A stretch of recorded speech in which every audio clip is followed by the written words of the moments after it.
আয়াত ৭৪ মা কদরুল্লাহ হাক্কা কদরিহ ইন্নাল্লাহ লাকাউইয়্যুম আজিজ। অনুবাদ, তারা আল্লাহকে যথাযোগ্য মর্যাদা দেয়নি, যেমন মর্যাদা দেয়া উচিত ছিল। নিশ্চয়ই আল্লাহ ক্ষমতাবান, পরাক্রমশালী। তাফসির ১ নং ফুটনোটের বিবরণ, অর্থাৎ এই নির্বোধ নিমক হারামরা আল্লাহর মর্যাদা বোঝেনি, ফলে এমন সর্বশক্তিমানের সাথে এমন শক্তিহীন ও চেতনাহীন প্রস্তরসমূহকে শরিক সাব্যস্ত করেছে। এমন সর্বজ্ঞানী স্রষ্টার সাথে তার সৃষ্ট কোনো বান্দাকে শরিক সাব্যস্ত করছে। দেখুন ফাতহুল কাদির সাদি।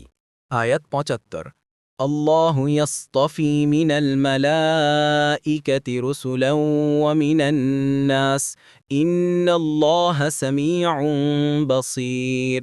অনুবাদ, আল্লাহ ফেরেশতাদের মধ্য থেকে মনোনীত করেন রসুল এবং মানুষের মধ্য থেকেও। নিশ্চয় আল্লাহ সর্বশ্রোতা, সম্যক দ্রষ্টা।